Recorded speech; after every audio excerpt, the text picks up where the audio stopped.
Marta, sintoniza.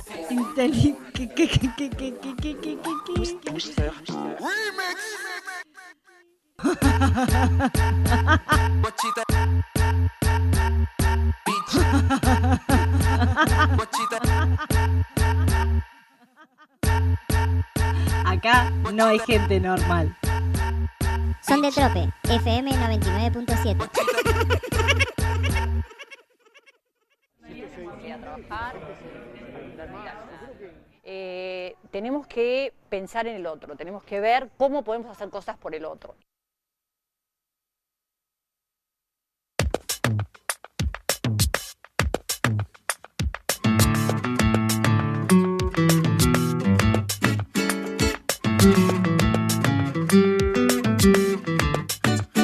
Mi canción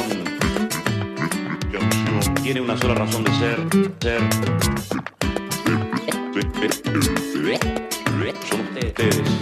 Crece desde el pie, musiquita, crece desde el pie. 1, 2 y 3, derechita, crece desde el pie. Muy buenas tardes a todas, todos, todes. Aquí estamos desde Son de Trope en el Centro Cultural Zefiro, dándole un nuevo inicio a un programa desde el pie. Hoy nos acompaña uno de los socios fundadores del espacio, Lucas Brugose, que tenemos el honor de tenerlo acá con nosotros hoy. Así que le agradecemos también a Chiri por su operación. Y bueno, vos en tu último programa de Viernes en Moscú, ¿no? El programa insignia de la radio Son de Trope, que está titulado algo así como El Quehacer. ¿Qué tal, Dani? ¿Cómo andás? Buenas tardes. Gracias por la invitación. Es verdaderamente todo un gusto. Dos cosas se me venían a la mente. Primero, pobres Son de Trope. Sí. Nosotros somos el programa insignia Viernes en Moscú, que por lejos un programa inimputable. Lo siento mucho por esta emisora, a quien quiero y aprecio con todo el alma, casi como una hija. Y segundo, que en realidad es casi, si se quiere, a modo de pregunta, ¿no? Dicen que Lenin escribió un libro muy bueno titulado ¿Qué hacer? Pero como una afirmación. Bueno, no. En este caso lo mío es total y absolutamente una pregunta arrojada al vacío sin ningún tipo de respuesta. Bueno, vamos a intentar darle algún tipo de respuesta, porque también cuando Lenin escribe el qué hacer, también hay que tomarlo en el contexto histórico que lo hace, y que obviamente, pero seguramente que va a haber varias coincidencias. ¿Vos lo leíste el qué hacer de Lenin o no? Vos sabés que yo, mi encuentro con Lenin fue si se quiere, mi introducción a la militancia política a unos muy tiernos 16 años. Uh-huh. Pensá que mis 16 no son los 16 de antaño, donde la política estaba a flor de piel, sino que fue una introducción que no tuvo la gradualidad que tenía que tener. Yo empecé a militar por encontrarme en ambientes de militancia, uh-huh. Sobre todo vinculado a los grupos de familiares y amigos de detenidos desaparecidos, digo, con una tradición de militancia de izquierda muy, muy fuerte. Y claro, viste, cuando de golpe descubrís ese universo, te querés comer el mundo, y lo primero que hice fue agarrar las obras completas de Lenin. Que la gente en radio no lo ve, pero era un choclo así. Imagínense, estoy utilizando mis dos manos para tratar de dimensionar el tamaño de ese libro. No entendí una palabra. Es que no recomendaría empezar por ahí ni remotamente, ¿no? Sí, exactamente. Aparte porque estás hablando de libros escritos hace 130, 140 años atrás. Y por los rusos, viste, que ya de por sí hay un hemisferio y medio de diferencia. Claro, una diferencia cultural tremenda, aparte de la histórica, que hoy no separa de eso. Bueno, pero él se planteaba cosas parecidas a estas con respecto a un momento histórico también muy dramático que vivía toda la sociedad europea, capitalista de esa época. Pero bueno, vos habías usado de disparador un texto, y me encantaría que si lo podés leer. Encantado, sin lugar a dudas. Estamos bien, Chili querido. La primera vez, mirá que nos conocemos hace muchos años. Es la primera vez que estamos cada uno de un lado distinto del vidrio. ¿Es la primera vez que te opera, Sí, Chili? sí, señor. Ah, bueno, Sí, esperemos señor. que no nos saque el hígado, ¿viste? Que se quede con el apéndice nomás. Estás anestesista y operador, uno sabe que se entrega a sus manos. Bueno, Dani, te comparto un poco este intento, si se quiere, de reflexión. ¿Qué hacer? ¿Qué hacer, no? Así con un signo de pregunta importante. El mundo pareciera encaminarse irremediablemente hacia un lugar hostil y poco prominente. Desde la crisis del 2008 en adelante, burbujas financieras y salvatajes bancarios en detrimento de la población mediante, para los amantes de la letra chica y de la navegación en Internet, los anuncios de cisnes negros y cimbronazos geopolíticos fueron un cotidiano a ser devorado con zozobra y ansiedad. Desde ese momento en adelante, Grecia vendió sus islas y sus aeropuertos, España y Portugal remataron hipotecas desalojando jubilados, y Francia e Italia cayeron en un pozo económico que, abrazado a su élite tradicional, vio crecer, al igual que en sus vecinos mediterráneos, una ultraderecha que acumula representatividad popular merced a un quiebre en las expectativas democráticas, que a pesar de décadas de un estado de bienestar, no pudo satisfacer las expectativas de una calidad de vida proyectable a largo plazo. El norte de África y el Oriente Próximo, Libia, Afganistán, Siria, Irak, Yemen, etc., sometidos al pillaje y destrucción producido por el imperialismo anglosajón, que exige recursos estratégicos que sostengan una hegemonía cada vez más costosa, retrocede siglos en la evolución de los derechos civiles sobre tierra arrasada y expulsa mareas humanas bajo el epíteto de refugiados al viejo continente, que no hace otra cosa que mostrar su xenofobia más recalcitrante y que fogonea peligrosas teorías conspirativas como la del gran reemplazo de un lado y del otro del Atlántico.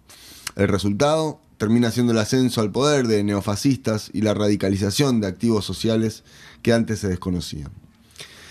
En América Latina, después de una larga década primaveral, entre comillas, gobiernos populares y con la posibilidad de pegar el volantazo basada en su incalculable riqueza de bienes comunes, cae víctima del nuevo Plan Cóndor mediático judicial, ayudada por la propia incapacidad para realizar transformaciones estructurales y depurarse del cipallismo entreguista interno. Uno a uno van cayendo los proyectos que en algún momento se soñaron emancipadores, en manos de nuevas derechas que mezclan dentaduras que relucen ante las cámaras con una falsa incorrección política pensada para una tribuna que está mitad hastiada de promesas incumplidas y mitad estupidizada por la banalización sistemática de la vida. La crisis de finales de la primera década del siglo XXI, esas crisis que generaron sacudones y cimbronazos políticos en Chile, Colombia, Ecuador, Perú, incluso Argentina, que pretendieron restablecer esa primavera con nuevos gobiernos de tinte, entre nuevas comillas, popular, casi sin excepciones transformadas en gobiernos de coalición, se baten a duelo entre la ineptitud más absoluta y la impotencia para dar respuesta real a una situación que hace agua por todos lados. En ese sentido, el mundo se enfrenta a una tensada de cuerdas sin precedentes.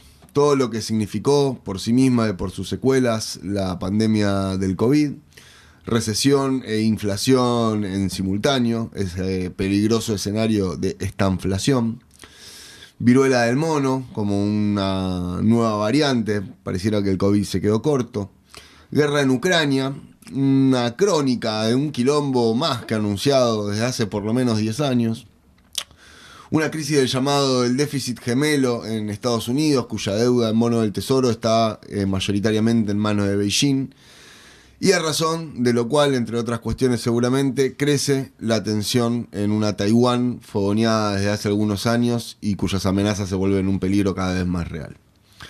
Brexit, Kosovo, India y Pakistán, los cruces por saber qué es lo que se hace con la cuestión rusa y las migraciones masivas, que aunque ya no se mencionen, continúan y acrecientan la balcanización europea, encendiendo luces rojas en el tablero.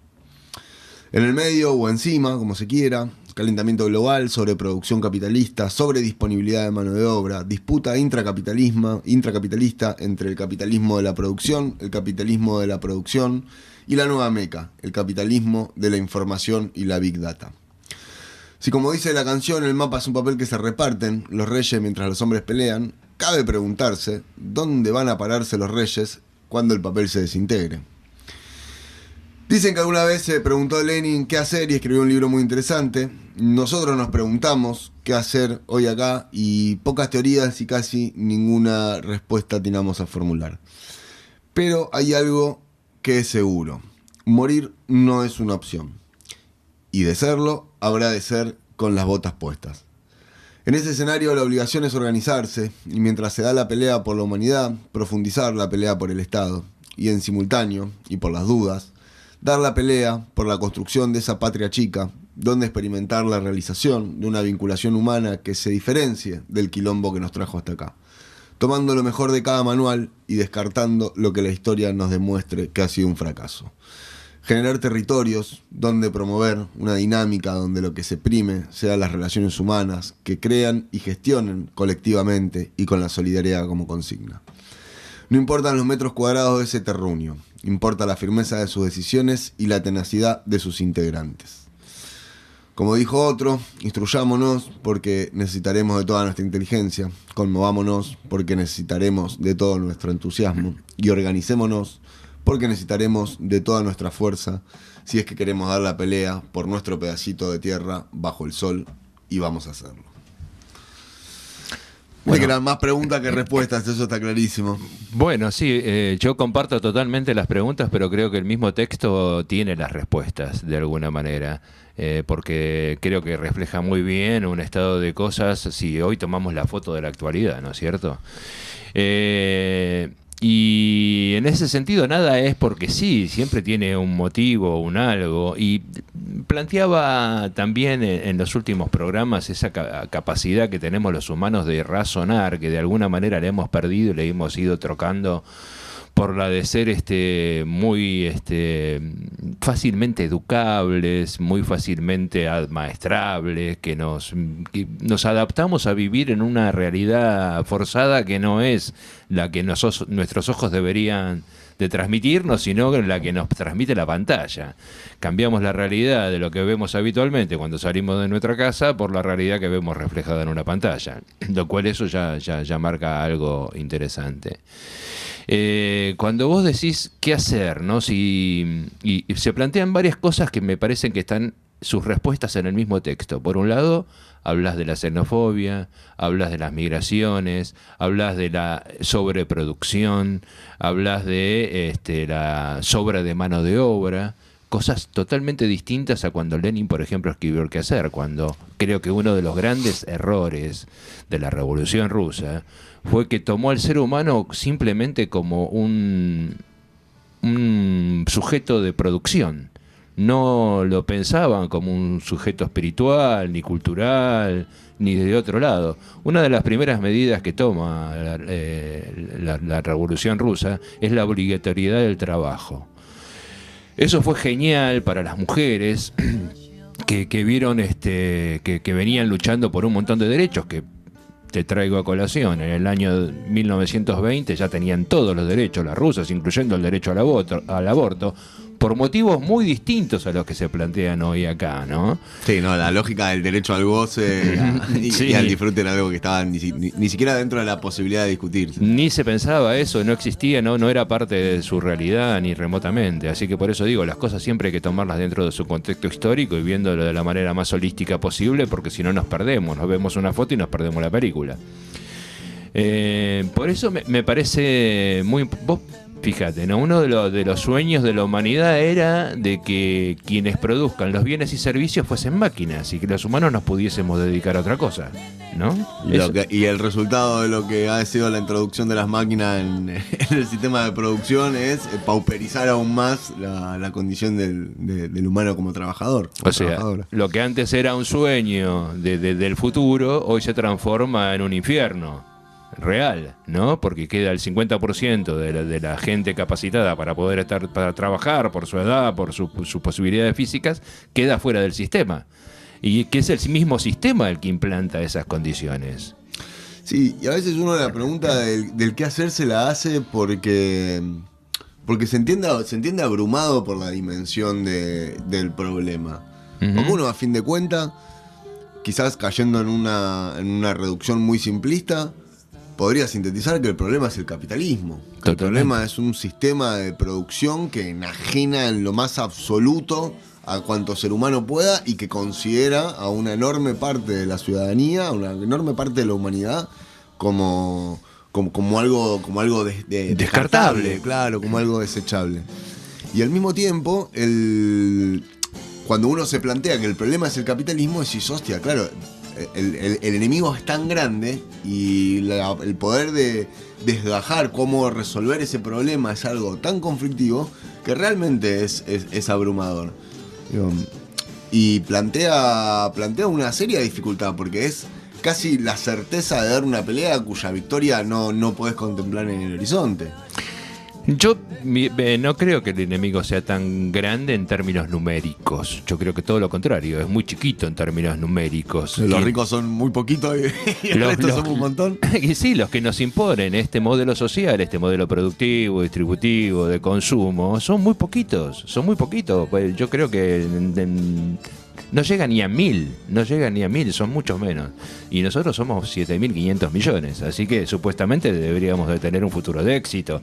El problema es que estos son los que manejan los medios de producción, la industria cultural y los que construyen esa ficción en la cual nos meten y creemos vivir en ella y nos adiestran muy bien para que seamos funcionales a esa idea. Ahora, yendo a términos del qué hacer puntualmente, ¿no? Nosotros reivindicamos la bandera de la soberanía, ¿no es cierto? Bien. Para no hacer la cosa demasiado complicada, ¿qué deberías vos ejercer si querés ejercer tu soberanía? ¿Qué pensás vos que deberías ejercer si querés ejercer soberanía? Y la verdad que la considero una pregunta bien compleja, porque se me ocurre que es muy difícil poder hacer un ejercicio real de la soberanía sin tener una posibilidad de pararte desde un pensamiento crítico y genuino. Y la verdad es que es muy difícil, incluso para uno, digo, yo no sé hasta dónde mi pensamiento es realmente genuino y hasta dónde en realidad lo que hago es pararme sobre razonamientos y pensamientos de figuras precedentes, claro, de otros. Después, bueno, está si te querés parar sobre los pensamientos de Milton Friedman o Martínez de Oz o sobre los de Tupac Amaru y Chávez, digo, por pensar incluso cosas que no tienen que ver directamente con una cuestión lineal. Yo me quiero parar sobre el pensamiento de Lucas. Digo, pero y ahí hay una cuestión que por ahí es un poco esto de lo que se intentó poner en el texto y que permitime la cuestión autorreferencial y que Sefiro tiene como una cuestión, a mi parecer, bien característica. Que es que en esta construcción que vos llevás conociendo hace algún tiempo y que hoy nos permite estar acá en un espacio armado con micrófonos y demás, o sea, algo físico, tangible y real.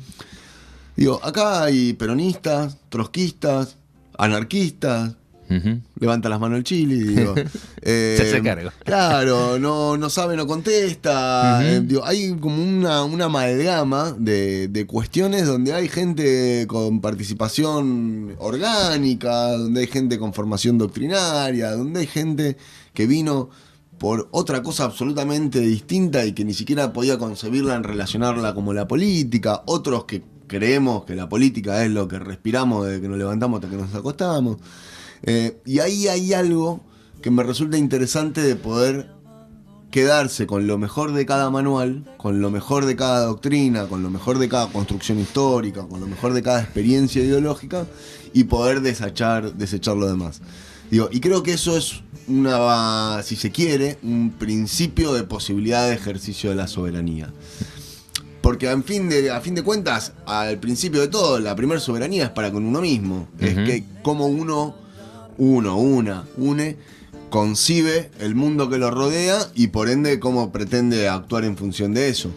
Porque después, claro, el resto es muy difícil, digo. Uno piensa en el ejercicio de la soberanía, pero a fin de cuentas no somos dueños de la tierra que pisamos, no somos dueños de los alimentos que producimos, no somos dueños de la educación, la cultura y la comunicación que construye la subjetividad y la conciencia colectiva de este país.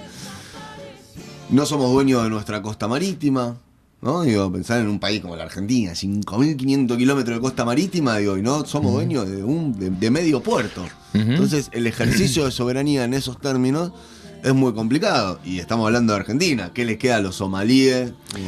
Totalmente, pero bueno, justamente, ¿no? Vos bien lo decís, no somos dueños de nuestros puertos, no somos dueños de nuestras costas. Yo creo que justamente si querés ejercer la soberanía, lo primero que tenés que ejercer es control sobre tu comercio, sobre lo que vos producís, que puedas determinar de qué manera lo vendés o no lo vendés, lo distribuís o no lo distribuís. Eso son cuestiones absolutamente soberanas. Tarea que solo puede recaer en el Estado. Bueno, por eso el Estado también es parte de la soberanía. ¿Sí? Sí, Y sin si el Estado está en manos de quien te oprime, entonces no sos un Estado, sos una colonia.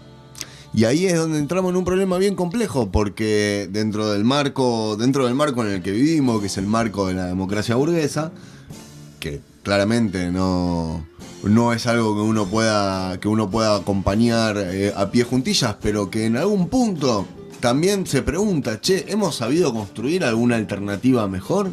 ¿O de todos los sistemas es el menos dañino?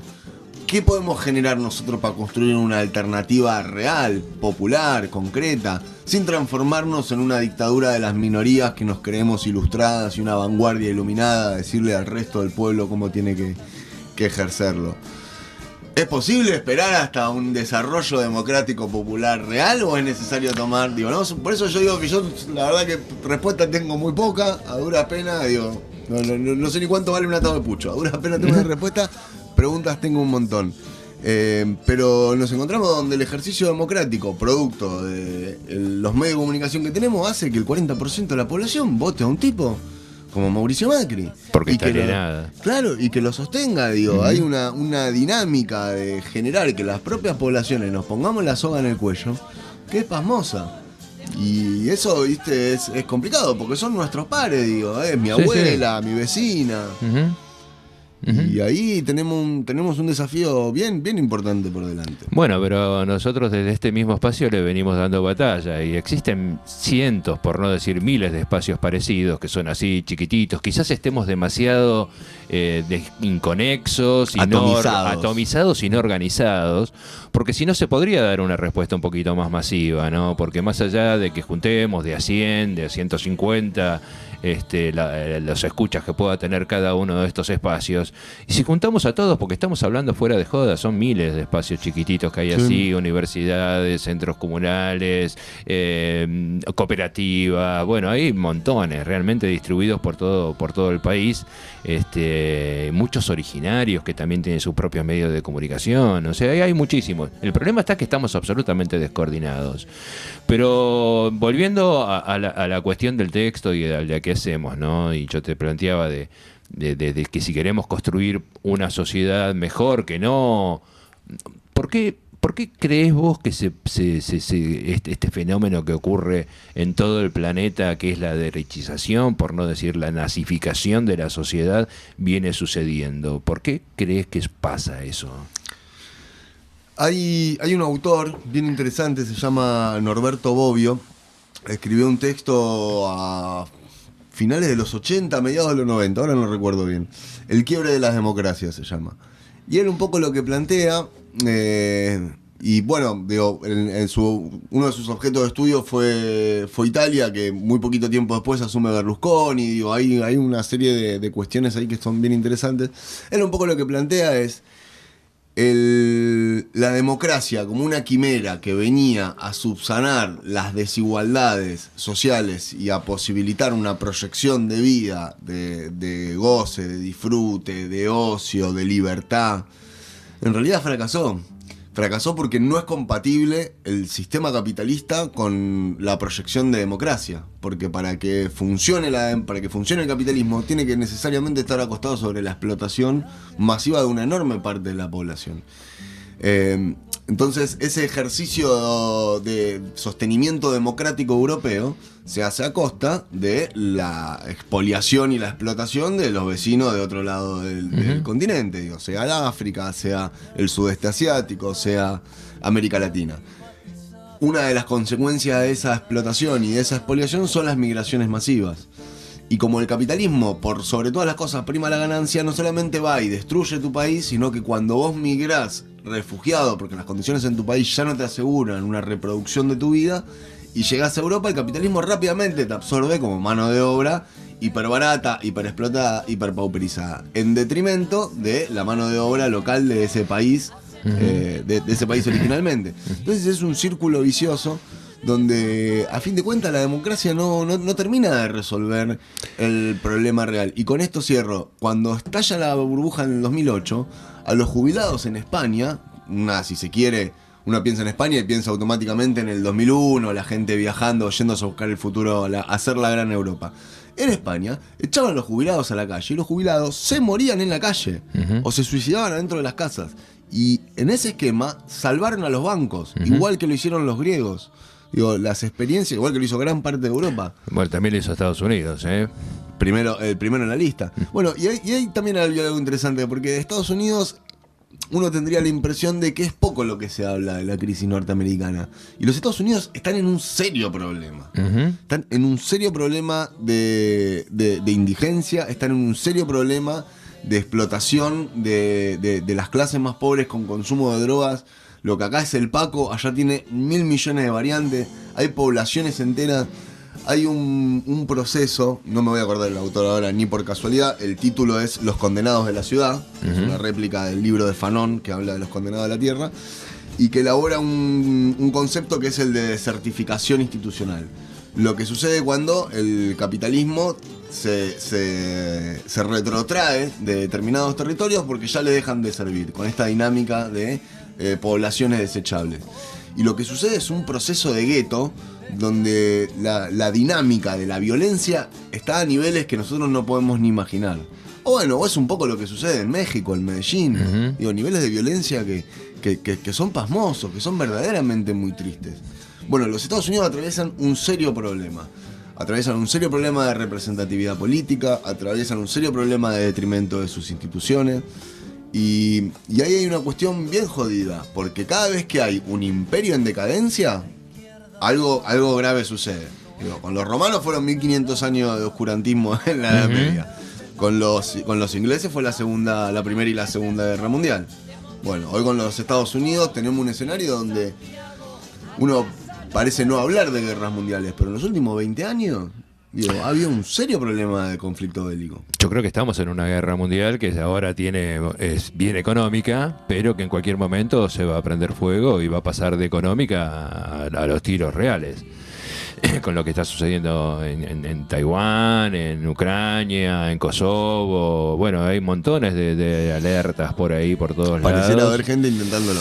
Pareciera haber gente intentándolo y son siempre el aparato industrial militar, ¿no? Básicamente, que son los grandes beneficiados en este tipo de conflictos.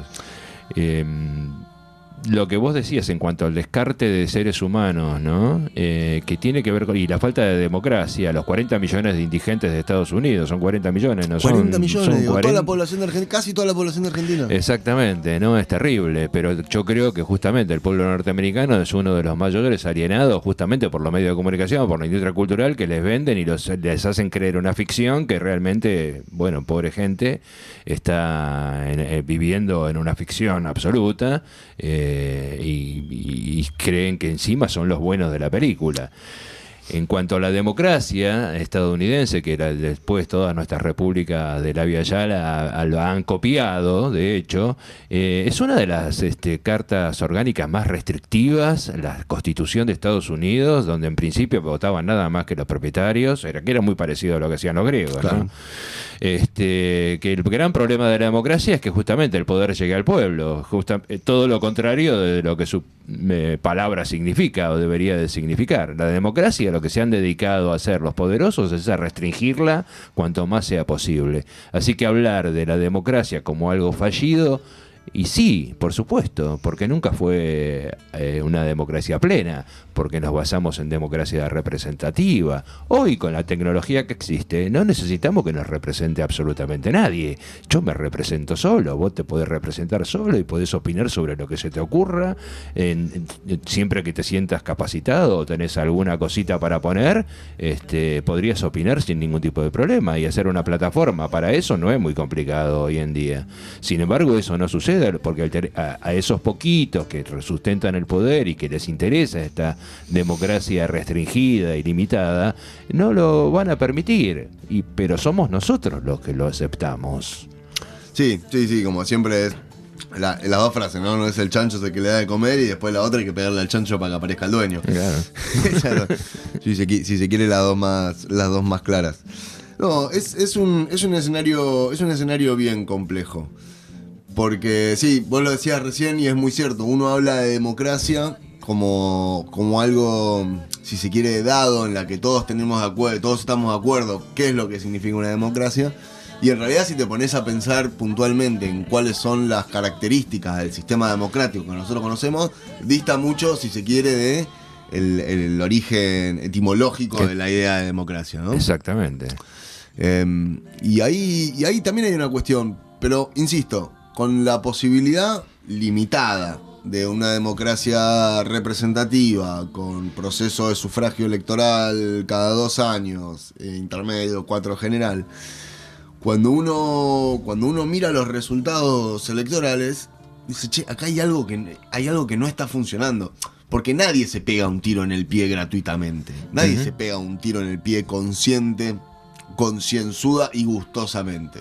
No se puede entender un pibe de 23 años, estudiante en una universidad pública, yendo a votar a un energúmeno como Milei. No se puede entender un obrero de fábrica de Villa Soldati yendo a votar a un tipo como Mauricio Macri. Digo, si no es producto de un engaño y una farsa con una enorme maquinaria de respaldo detrás, no se entiende, donde uno dice, che, no hay proyecto democrático emancipador posible hasta que no vayamos y nos carguemos al Grupo Clarín, o a la Corte Suprema de Justicia, o a ambos. Es lo mismo. Exactamente. Que son lo mismo, exactamente. Hoy la justicia en Argentina es Mañeto. Y pues, yo creo que justamente, ¿no? Y no es solamente en Argentina, yo creo que se entera en todo el mundo. En todo el mundo, y ya te digo, puede ser en Cuba, en China, en donde se te ocurra, la justicia siempre es la última trinchera de los privilegios. Siempre. ¿Sí? Hasta que no haya gobiernos verdaderamente populares, la justicia no va a ser nunca popular, porque va a representar otros intereses, no los intereses populares. Y eso es lo que ocurre acá. Yo creo que la justicia, junto con los medios de comunicación y la industria cultural, son los grandes plan cóndor del siglo XXI, ¿no? Que son estos estupidizadores y donde te hacen creer que vivís en una ficción, y que la mayoría de la gente está absolutamente convencida de que esa es la realidad, lamentablemente. Así que sí, la tarea indudablemente es enorme de construir eso. Pero Noam Chomsky dice, la madre de todas las batallas es la democracia. ¿Entendés? Pero la democracia de verdad, no esta farsa que tenemos, donde los que en definitiva terminan tomando las decisiones son siempre el mismo grupejo. ¿Vos conocés a algún político norteamericano que no sea multimillonario? No, la verdad que no, ninguno. No, ninguno. ¿Y conocés a algún político argentino que si no es pariente de o que parecido a lo que pasa con la familia judicial, pasa con la familia política?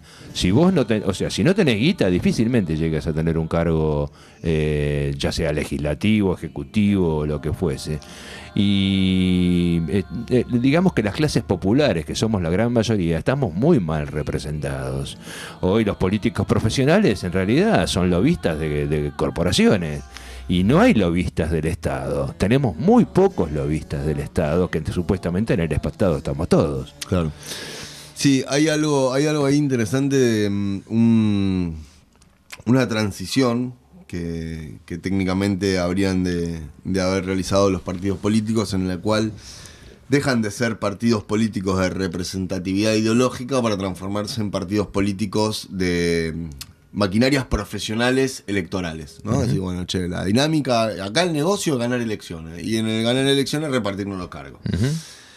Y eso es paradójico porque, por un lado, hace efectivamente que determinados partidos políticos puedan sostenerse en el poder a lo largo del tiempo y transformarse en una maquinaria productora de recursos, tanto económicos como políticos, que a fin de cuentas se parecen bastante, pero al mismo tiempo también entran en una crisis de representatividad, que acá puede traducirse en el 2001 con el que se vayan todos. Hay un libro excelente, se llama Territorios en Resistencia, del uruguayo Raúl Sivecci, publicado por Editoriales La Vaca, del diario Independiente. Muy buen libro. Él lo escribe aproximadamente en el 2007 en una posición muy crítica a los gobiernos de Lula, de Kirchner, de Chávez. Digo, en el momento, si se quiere, cúspide de los gobiernos progresistas, nacionalistas populares. Digo, depende a quién le preguntes el tinte que le dé. Y yo, sin posicionarme desde un lugar total y absolutamente crítico, ni pararme como un militante de los gobiernos progresistas de ese cuarto de siglo, de un poquito más de esa década de principio de siglo, justamente porque intento tratar de rescatar un poco de ambos manuales, me resulta una lectura muy interesante sobre cómo lograr que a fin de cuentas, cuando el sistema colapsa y estalla, no quede en manos de quienes tienen los fierros, el poder coercitivo del Estado, porque en última instancia los que van a quedarse con la manija son los que tienen los fierros. Y como dice otro refrán popular, siempre pueden pagarle a la mitad de los pobres para que maten a la otra mitad. Y eso también hay que ser consciente de los peligros que uno a veces puede azuzar en pos de un sueño revolucionario, ¿no? De las famosas condiciones objetivas. Bueno, ¿hasta qué punto poder contener la situación para que justamente la mitad de los pobres no termine matando hasta la otra mitad, no vuelve a legitimar un sistema de democracia burguesa basada en la explotación de unos muchos para la riqueza de unos pocos? Y entonces, ¿cómo poder generar una alternativa que no se contente con ser el mal menor? ¿No? Yo creo que el otro día lo charlábamos con vos. Tenés que salir a hacerle la campaña a Scioli.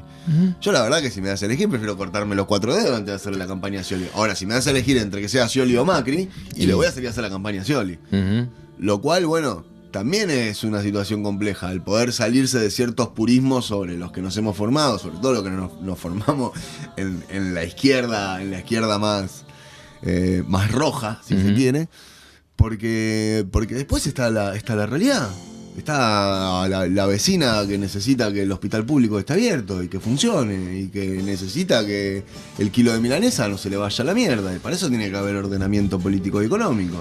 Y el ordenamiento político y económico, aunque quisiéramos que sea a través de una revolución nacionalista, latinoamericanista, universalista, digo, hoy no la tenemos al alcance de la mano. Imaginemos qué lejos estamos, que sabiendo que somos un archipiélago de organizaciones, radio comunitarias, centros culturales, agrupaciones vecinales y la mar en coche, todavía no hemos logrado poder generar un cauce que unifique esas dinámicas, porque mismo estamos todos en la rueda de hámster, ¿no?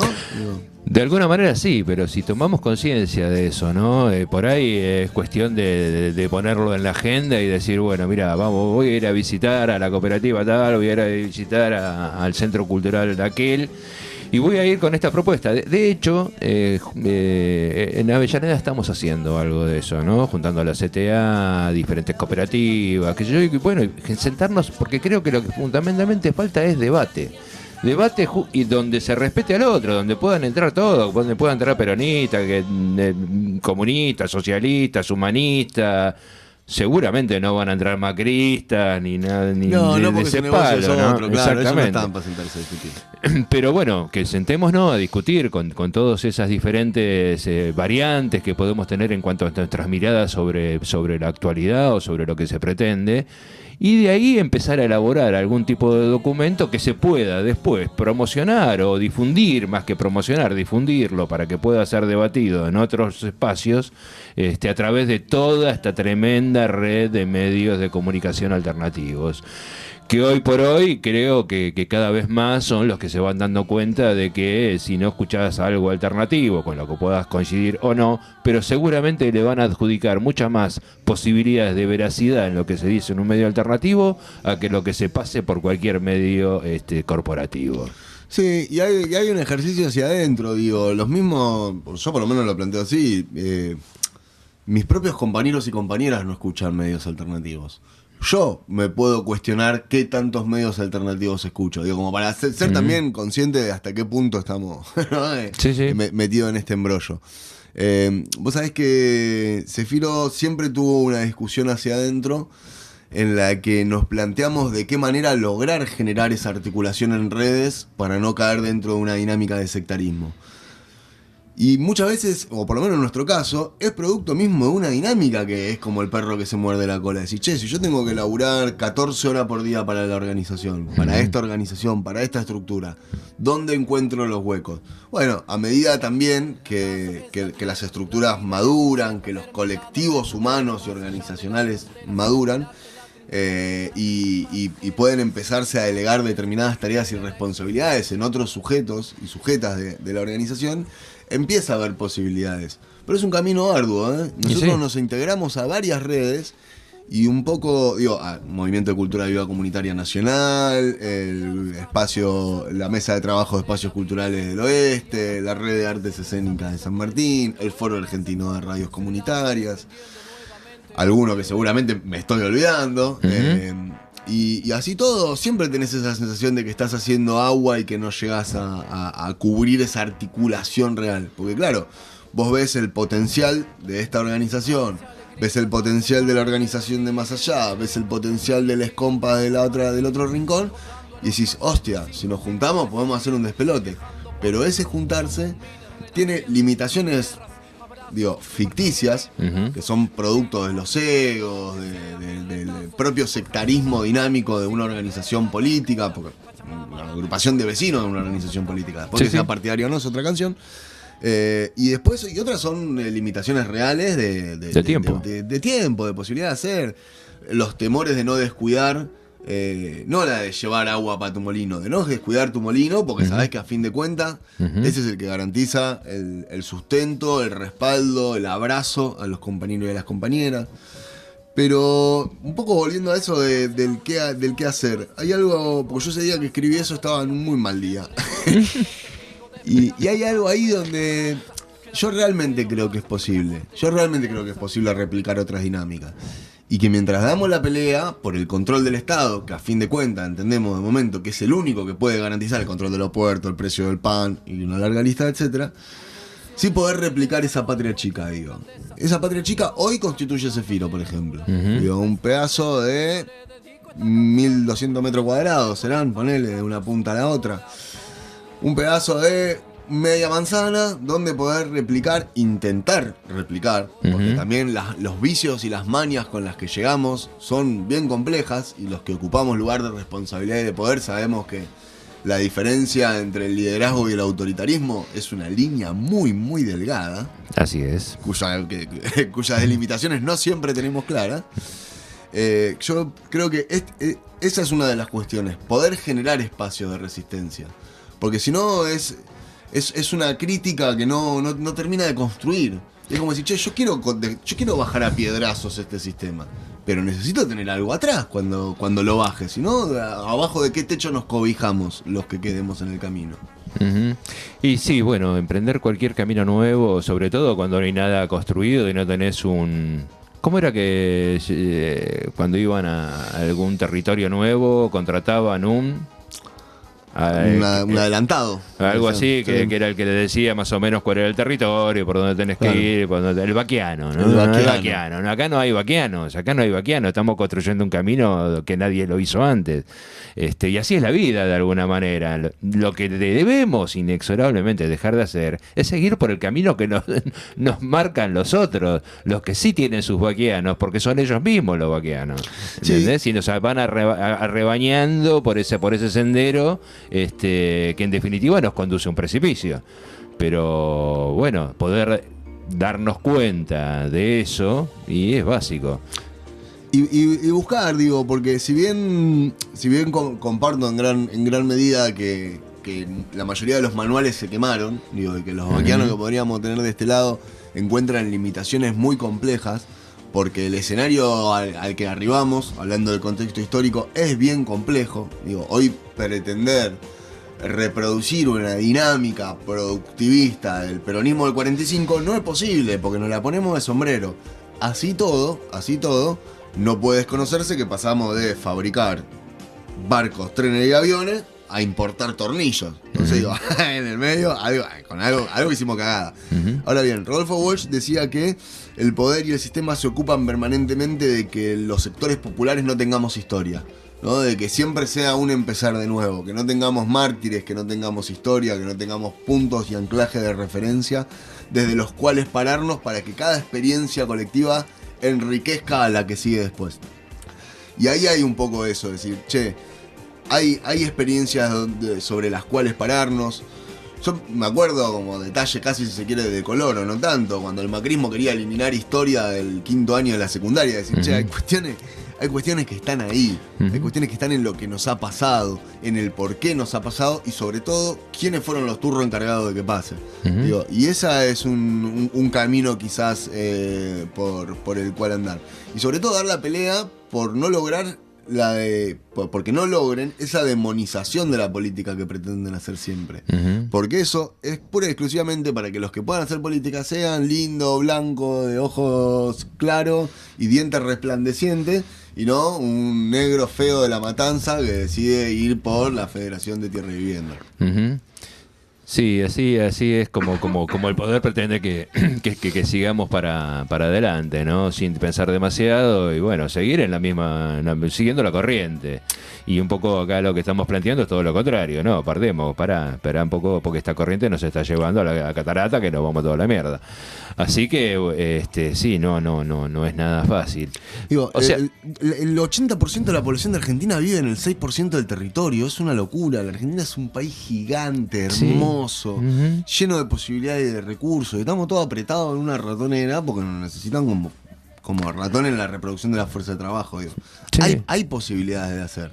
Sí, ahora vos lo que mencionabas recién, ¿no? En cuanto a la historia que te cuentan, la historia que la escribieron, lo que ganan, ¿no? Sí. Que obviamente oculta en todo esto otro, que es lo que vos decís, de no hay referentes, no hay una continuidad, no hay donde pararse para ver. Imagínate desde el lado de los pueblos originarios, aquellos que habitaban este territorio mucho antes, donde, por ejemplo, en la historia no aparece en ningún lado, pero desde que bajaron los españoles de sus barquitos y le dijeron hola, buen día, qué sé yo, y cuando los gallegos empezaron a masijar gente, obviamente se generó una resistencia y hubo movimientos de resistencia que perduraron durante muchísimo tiempo, donde hay muy pocos que sobresalen, como el caso de Tupac Amaru, qué sé yo, que por ahí no les quedó otra que mencionarlos. Sí, unos por encima después de miles de anónimos que dejaron el cuero. Exactamente. Y bueno, y también nos venden, en el último programa hablábamos de San Martín, cuando va a Perú, cómo traiciona a los guerrilleros tanguantisuyanos que le venían comiéndole la cabeza a los españoles y los tenían bastante acorralados, y bueno,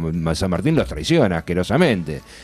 Por eso algunos originarios han escrito algunas notas al respecto, hablando de la fiesta que se hizo en Lima ese día como fiebre de sábado por la noche, ¿no? Mientras las élites de los criollos europeizados y la burguesía de ese momento de los puertos básicamente festejaba, pero como el pueblo originario en realidad seguía siendo tan sometido como antes. Así que sí, la historia acá, Argentina tuvo un proceso de revisionismo histórico maravilloso y que nos diferencia de muchos otros pueblos hermanos de la Vía Yala. Porque tuvimos un proceso de revisionismo histórico, pero yo creo que aparte de ese proceso de revisionismo histórico donde se defenestra a Roca, Alsina, bueno, a todos esos asesinos que acá tienen nombres de plaza, y sin embargo acá no hay una sola calle que se llame Comandante Andresito, por ejemplo, ¿no? Que reivindiquen a un originario, a alguien que estuvo, porque en definitiva la gesta esa libertadora la hicieron los negros y los originarios. Sí, a fin de cuentas. A fin de cuentas lo hicieron ellos, lo que pusieron el cuero y la sangre fueron ellos, y fueron ellos en función de promesas que le habían hecho que después los cagaron, no cumplieron ninguna promesa. Aparte eran promesas muy locas, porque imagínate vos siendo originario, que venga San Martín, Belgrano o Magoya y te diga, vamos a repartir la tierra. Hijo de puta, vas a repartir la tierra que es mía. ¿Entendés? Entonces, bueno, ahí había cierto quilombo. Sobre todo esos quilombos puntualmente los tuvo Bolívar cuando le prometía reparto de tierra a los originarios. No le gustaba nada eso, porque aparte tenían otra concepción de la tierra. Sí, una lógica y una dinámica de tenencia colectiva. Exactamente. Lo que hoy llamaríamos tenencia colectiva. Bueno, por eso vos sabés bien que nosotros apuntamos a eso, volver a lo comunitario, a lo colectivo y a escribir la historia como realmente debería ser escrita. Un poco al principio de la historia del quehacer, qué sé yo tenía en mi cabeza ir a otras cosas, pero bueno, lamentablemente se nos fue el tiempo a la mierda, pero no quita de que podamos repetir y que me encantaría, qué sé yo, preguntarte, porque me parece que hay cosas que son muy obvias, ¿no? Esto de que decía antes, si vos querés tener soberanía, bueno, macho, tenés que manejar tu comercio exterior, tenés que tener control sobre tu puerto, no podés no tener eso porque entonces no me podés hablar de soberanía, es una pavada hablarme de soberanía, tenés que tener una justicia independiente. No, pero la situación en la que estamos es crítica. Es crítica. Es crítica. Pero si, por ejemplo, hablamos de que queremos generar una sociedad igualitaria, ¿no? Lo más igualitaria posible. ¿Qué es lo primero que tenés que hacer si querés generar una sociedad lo más igualitaria posible? Para mí, y vos contame después qué te parece, pero para mí tenés que modificar absolutamente la ley de herencia. Porque si no, no arrancamos todos del mismo lado. No son las mismas oportunidades para todos. Si vos venís de cuna de oro, bueno, me estás a un chabón que no tiene nada, o que sus padres no consiguieron generarle un patrimonio semejante, y no está arrancando en las mismas condiciones. No hay forma. ¿Hay que modificar la ley de herencia para vos? Sí, sin lugar a duda, hay que modificar la herencia, hay que generar la posibilidad, bueno, lo acabas de decir, de una línea de partida, digo. Nosotros pertenecemos a una generación donde, viste que es como una cuestión cíclica. De un par de generaciones atrás, a los 12 años los pibes estaban laburando. Digo, entonces la posibilidad de ir a la escuela era muy escasa. Era los ricos a la escuela, los pobres al cuartel. Bueno, después hubo un proceso de democratización del sistema educativo, del acceso y demás. También producto de las necesidades propias del capitalismo de poder generar una mano de obra más calificada, las escuelas técnicas y la mar en coche. Digo, hoy asistimos de nuevo a un proceso bien complejo donde la deserción escolar es un problema serio en muchos lados, en la Argentina, que es más o menos el paño que uno conoce un poquito, es un problema bien complejo. Entonces, si vos no podés garantizar una alimentación lógica y saludable, nada del otro mundo, una alimentación lógica y saludable para el desarrollo de tus primeros 12 años de vida, que son los primeros 6 cognitivos y los próximos 6 de formación de la personalidad. Si no podés garantizar una vivienda, un hogar, que no es lo mismo, digo, cuatro paredes y un techo que un hogar. Si no podés garantizar un hogar, una alimentación saludable y un acceso educativo justo, aparte de lo de la ley de herencia, no hay forma de que salgamos todos de la misma base para poder pensar un proyecto de comunidad igualitaria. Ahora, eso atenta directamente contra las raíces y la base del capitalismo. Entonces, es una situación bien compleja. Pero yo creo, y esto sí es muy a boca de jarro, que aún dentro de los mismos marcos del capitalismo vos podrías asegurar eso. Teniendo un Estado fuerte. Bueno, de hecho, creo que en el gobierno de Cristina se consiguió mucho. Con la UH, los pibes iban al colegio, con los estos, con todo el kit que daban para las madres, las cunitas. Bueno, el conectividad, se había avanzado muchísimo en ese sentido, y lo cual, bueno, fueron los pocos años de mi vida, yo tengo bastantes años más que vos, pero fueron los pocos 8 años de mi vida donde yo me sentí orgulloso de ser argentino, a pesar de que yo no soy peronista, claro, ¿no? Y que siempre le voy a criticar a Cristina eso de que sea tan capitalista, que se enorgullezca de ser capitalista. Eso no me lo puedo fumar realmente, porque no podés cambiar. Yo no creo en el capitalismo bueno, porque el capitalismo intrínsecamente tiene tiene una forma de producción, de distribución y consumo que es atenta contra la vida, para mí. Sí, digo, y durante el gobierno los gobiernos kirchneristas, que francamente, digo, del primer peronismo en adelante, yo no sé si hubo un gobierno mejor en términos de redistribución de la riqueza, relegitimación de derechos, etcétera, etcétera. No sé si hubo una experiencia de gobierno mejor que el kirchnerismo. Realmente, yo no la viví al menos. Digo, y la verdad que yo estuve más tiempo siendo oposición que oficialismo con el kirchnerismo. ¿Por qué? No dejo de sufrir la inauguración de la planta de Monsanto, el proyecto X, el operativo Cinturón Sur y tantas otras cuestiones. Digo. Monsanto fue Felipito Solá en la época del Menem. turco. Sí. Juan Carlos, el turco Carlos Danillaco. Digo. Y ahí también hay una cuestión de decir, che, ¿el kirchnerismo es lo más a la izquierda que soporta construir la sociedad argentina? Digo, porque cuando uno dice los pueblos tienen los gobiernos que se merecen. Y la verdad que no creo. Pero un poquito de eso tiene que haber, porque si no se entiende. ¿Es lo más a la izquierda que logró construir, consensuar la sociedad argentina del kirchnerismo? Bueno, en términos concretos yo creo que sí. En términos concretos, lo que logró construir más a la izquierda, sin lugar a dudas, fue toda la etapa kirchnerista. Y de hecho, para volver se tuvo que aliar con figuras de centro y de derecha. Bueno, lamentablemente para volver se tuvo que aliar con un agente de la embajada, como es Massa. Imagínate, directamente. Directamente, ¿entendés? Porque yo creo que hoy tenemos un gobierno absolutamente colonial. Absolutamente colonial. Hoy no hay nadie que nos represente a los intereses del pueblo argentino y mucho menos de los originarios, de los afrodescendientes y de la mar en coche. Eso no existe. Eso no existe. Hoy lo tenemos a una Corte Suprema que está digitada absolutamente por los Estados Unidos. Tenemos medios de comunicación que están digitados absolutamente por las corporaciones y por Estados Unidos. Y tenemos un poder ejecutivo absolutamente colonizado por los Estados Unidos y un poder legislativo lleno de lobistas de las corporaciones, ¿entendés? O sea, somos una colonia.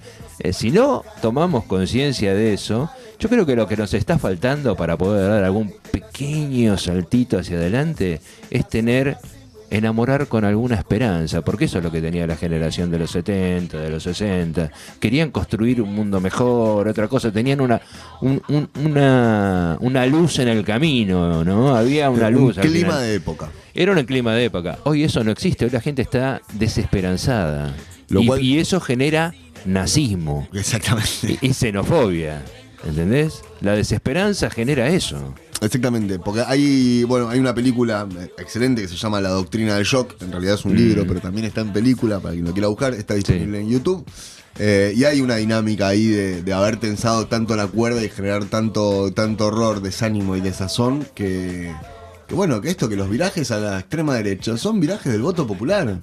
A Marine Le Pen, que es una nazi, o a Endorgan, que es otro nazi, lo votan los trabajadores. El mismo Putin, loco, no está demasiado a la izquierda. Bueno, pero Putin envenena opositores con un paraguas y es un personaje romántico, si se quiere. Como buen ruso, lo que importa no son los votos, son los que cuentan los votos, dijo el tío Stalin, y de ahí en adelante se acabó tu tía. Pero ese giro a la derecha es bien complejo. Hay un libro muy interesante que se llama La rebeldía se volvió de derecha, también con signo de pregunta, de Pablo Stefanoni. Es un libro que no es caro de acceder.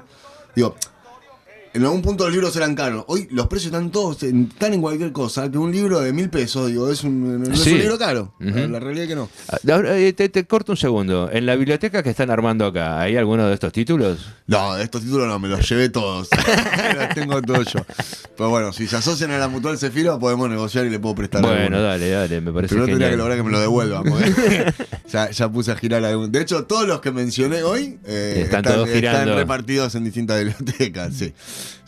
Así que Cristian, Celeste y Pablo, ustedes ya saben, si los tienen, los acepto de vuelta. Hay algo ahí bien interesante de eso, de decir, ojo, porque el clima de época, que en los 60 y en los 70 era de la mano del Mayo francés y de la Revolución cubana, hoy el clima de época está enrarecido y, viste, medio que la brújula está un poco desorientada. Y hay más una perspectiva de corrimiento hacia la derecha que de posibilidades de proyectos emancipadores. Pero así todo, siempre está la grieta en el asfalto por donde crece la planta. Digo, y nada, lo sucedido con Boric en Chile medio que decantó en una tristeza y desilusión. Lo sucedido con Petro en Colombia, vamos a ver en qué termina. Uno le pone ficha, esperanza, porque quiere que esas experiencias salgan bien. Vamos a ver qué pasa con la segunda vuelta con la nueva vuelta de Lula. Digo, experiencias uno esperaría encontrar. Veremos en qué estamos y trataremos de aportar lo que podamos de este lado. Buenísimo. Bueno, Lucas, te agradezco un montón. Ojalá que podamos repetir, porque bueno, hay para tela para rato, para seguir. Tema de música Ni un tema de música, de verdad. Siempre tenemos un par, por lo menos, y hoy nada. Fuimos así de corrido. Así que bueno, te agradezco nuevamente, le agradezco a Zefiro, a Son de Trope, a Chili en su operación, y estaríamos viéndonos el próximo martes en el mismo horario, por el mismo canal, desde acá, desde Tropezón para todo el mundo. Gran abrazo a todos.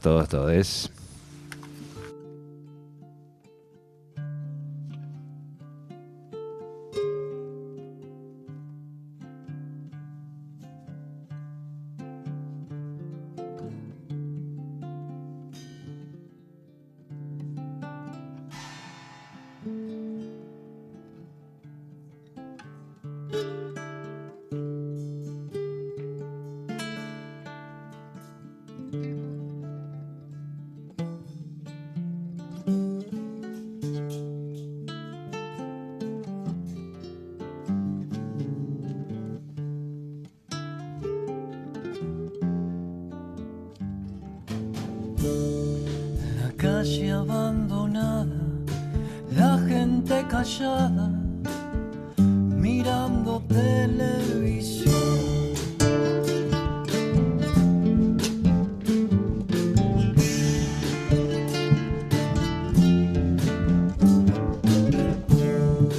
Plazas enrejadas, cultura privatizada, legalizan la represión.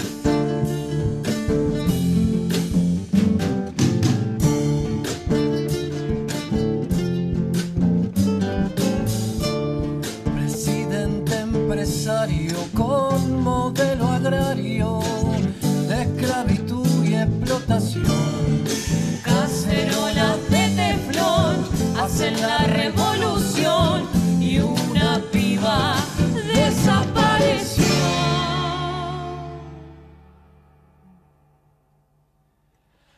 ¿Dónde está?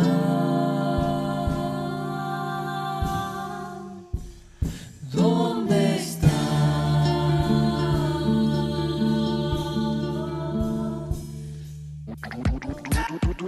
Marta, sintoniza.